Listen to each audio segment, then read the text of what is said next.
Welcome to Get Talent Optimized, the podcast where we navigate the intricate world of people, talent, and culture strategies. I'm Liz Palmieri-Coonley. My pronouns are she, her, hers, and I'm CEO of Get Talent Optimized and Vice President of Talent Optimization at MVP Results. I'm here to guide you through the landscape of leading and empowering diverse teams in medium-sized organizations. Today marks the very exciting beginning of our journey together, filled with insights, strategies, and real-life solutions. In this inaugural episode of Get Talent Optimized, titled Performance Management Myths, What You're Getting Wrong, we delve into the common misconceptions surrounding performance management.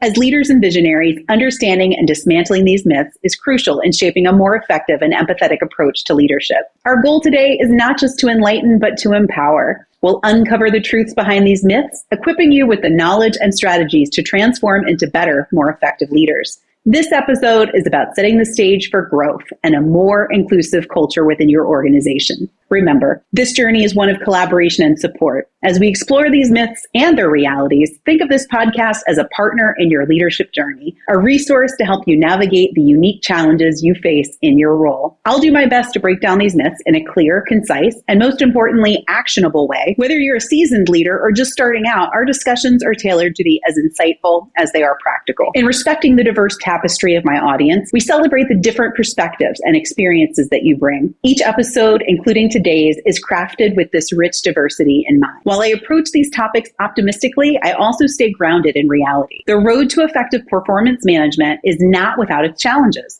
but together we'll navigate these complexities with practical, actionable advice. So let's embark on this enlightening journey into the world of performance management myths. It's time to get talent optimized. The truth about performance management that I wish I'd been taught earlier in my leadership career: true performance management is an ongoing, dynamic process. It's a form of communication that aligns your team's efforts with your business goals, but it goes beyond evaluating performance. It's about setting clear expectations, providing continuous support, and creating an environment where each team member not only thrives, but also aligns their personal and professional goals with the vision and mission of your organization. Performance management plays a crucial role in the diverse and dynamic operational environments we navigate, from breaking stereotypes to fostering inclusive spaces.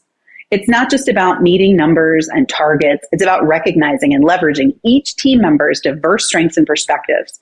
It's about making it all make sense, aligning individual aspirations with the broader objectives of your organization. Last week, I spoke with a phenomenal leader of a mid-sized tech firm facing high employee turnover and low morale. Her approach to revamping performance management was transformative.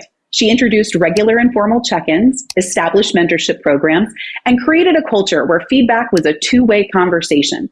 The results were incredible: increased employee engagement, innovation, and productivity. It's a powerful example of how effective performance management can unleash the full potential of your team. As we explore the world of performance management, remember, it's more than a process. It's a strategy we use to inspire, engage, and grow your team and business. Performance management is a tool that, when used wisely, can transform your leadership and organizational culture. Now let's shift gears and tackle some common myths in performance management with myth-busting time. I aim to debunk these myths and empower you with strategies that resonate with your unique leadership style and organizational culture. Myth number 1, the best approach is a one-size-fits-all approach. Now, this is a big one, and if you can sharpen this skill of leveraging the right strategy with the right person, your leadership relationships will absolutely transform. Remember, your business is as unique as the people who drive it.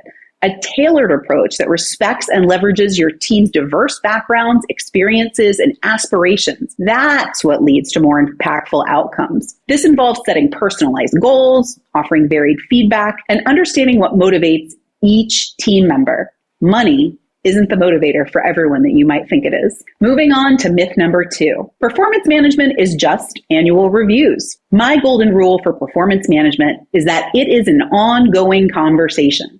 If your idea of performance management is limited to the annual review, it's time to expand your view. Think of it as an ongoing dialogue, a continuous exchange of ideas and feedback that help align individual goals with your employees and your organization's goals. Regular check-ins and real-time bi-directional feedback are the keys here. Yes, that's right. You want to create an environment that allows your employees to give you feedback on your performance too. Instead of waiting a year for feedback, imagine the power of continuous insights about how you impact their work performance, which would allow you both to make ongoing improvements and to align on your business and relational goals. And now myth number 3, performance management is only about correcting poor performance. This myth can really limit the potential of your team. Performance management is not just a tool for correction, it's a platform for recognition and development. It's about identifying and celebrating strengths as much as making improvements. A 2012 study coming out of Indiana University's Kelley School of Business makes these 9 recommendations for delivering feedback focusing on the recommended strengths-based approach. Number 1, identify your employees' strengths and provide positive feedback on how they use their strength while encouraging them to maintain and improve those behaviors. Number 2, link any constructive feedback to your employees' knowledge rather than their talent, as knowledge is changeable and can be acquired. Number 3, show employees how their strengths can compensate for their development areas and partner them with someone strong in their development area as a resource. Number 4, before providing employee feedback, be sure that you fully understand their role, their strengths, and how those two things interact. Number 5, deliver feedback in a private setting. And I like to add to this that I would recommend giving feedback somewhere other than your office because that setting may reinforce the unequal power dynamic. Number 6, provide at least 3 pieces of positive feedback for every constructive piece of feedback. Number 7, provide feedback that is specific and accurate. Therefore, your employees need a bit more than good job. Number 8, explain the linkage between the employees' behaviors, not just in relation to their career trajectory, but also the impact on their team and the organization. And number 9, provide clear and specific next steps for their development and follow up on their progress to that plan. I remember speaking to a leader of a minority-owned startup who shifted their performance management focus to a strengths-based approach during the pandemic. The result? A team that was more engaged, creative, and productive. They knew their strengths were valued, and they were more open to exploring ways to overcome their challenges. So there we have it. 3 performance management myths thoroughly busted. Effective performance management is dynamic, ongoing, and holistic. It's about fostering a culture of continuous growth and achievement. Remember, the performance management journey is as diverse as the teams we lead. Now that we've debunked the myths, it's time to focus on what really works. Let's dive into practical strategies for effective organizational performance management. Firstly, the cornerstone of effective performance management, setting clear, achievable goals. It's vital that these goals not only align with your business objectives, but also resonate deeply with your team. Involving your team in this goal-setting process ensures realistic goals and imbues a sense of ownership and motivation. This collaborative approach transforms goal setting from a top-down directive to a shared mission. Now let's embrace the power of regular feedback. I mean, truly embrace it. Integrate feedback into your daily interactions. It doesn't always need to be formal. Informal check-ins, a chat over coffee, or a simple real-time statement of praise can significantly impact team morale and trust. However, these informal interactions should complement, not replace, regular formal one-on-one meetings.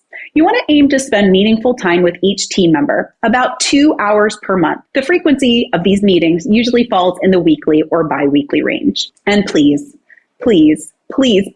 stop rescheduling or canceling your employees' one-on-one meetings. What message do you think rescheduling or canceling one-on-one sends to your direct reports? Let's shift to personal development. Performance management is a forward-looking process, preparing your team for future challenges and opportunities for training, mentorship, and development plans. This approach demonstrates your investment in your employees' long-term growth beyond immediate business results. I want to highlight something crucial here. It is important to learn how each employee prefers to receive recognition. Some folks enjoy public recognition in front of the team, while others prefer recognition like a handwritten note that's more private. Some folks prefer recognition for their work as part of a team, while others would prefer recognition for their individual contributions. Understanding and respecting these preferences ensures your gratitude is received as intended, a genuine acknowledgement of their efforts and contributions, and not something that leaves them wanting to crawl under their desks to hide. When I mention the importance of recognition with a leader, and they say they're doing their job,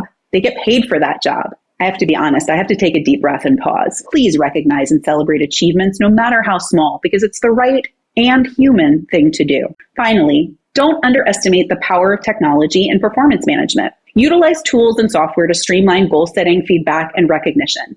These resources can simplify administrative tasks, allowing you to focus more on the human aspect of team management. Implementing these strategies is about more than just improving performance. It's about building a culture of trust, growth, and recognition. I'm a big believer in the power of reflection. So if possible, hit pause, grab yourself a piece of paper and something to write with. I'll wait for you to get back. Welcome back. Take a few minutes right now to reflect and respond to this question.